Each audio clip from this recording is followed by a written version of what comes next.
వంశీ అక్రమ అరెస్టును ఖండిస్తూ నియోజకవర్గ ఇన్ఛార్జి తన్నీరు నాగేశ్వరరావు.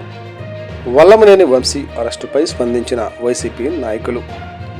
జగ్గైపేట మండలం చిల్లకల్లు, తెలంగాణ నుంచి భారీ కాన్వాయ్లు మాజీ ఎమ్మెల్యే వల్లభనేని వంశీని అక్రమ అరెస్టు చేసి విజయవాడకు తరలిస్తున్న తరుణంలో నియోజకవర్గ ఇన్ఛార్జి తన్నీరు నాగేశ్వరరావు మరియు వైసీపీ నేతలతో కలిసి చిల్లకల్లు టోల్ గేటు వద్ద వారిని కలిసి మీడియా ద్వారా తీవ్రంగా ఖండించారు. ఈ సందర్భంగా మాట్లాడుతూ మాజీ ఎమ్మెల్యే వల్లభనేని వంశీని అక్రమ కేసులో అరెస్టు చేసిన పోలీసులు గన్నవరం టీడీపీ ఆఫీసుపై దాడి కేసులో ముందస్తు బెయిల్పై ఉన్న వంశీ ఇటీవల ఫిర్యాదును కూడా వెనక్కి తీసుకున్న సత్యవర్ధన్. కానీ మళ్లీ వంశీని టార్గెట్ చేసిన కూటమి నేతలు. మరో అక్రమ కేసు పెట్టి వేధింపులు. విజయవాడకు అక్రమంగా తరలిస్తున్న పోలీసులు.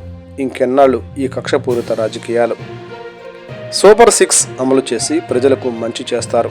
మిమ్మల్ని గెలిపిస్తే మీరు మాత్రం సంవత్సరం అవుతున్న అక్రమ అరెస్టులు, రెడ్ బుక్ రాజ్యాంగం నడుస్తుంది అని తెలిపారు.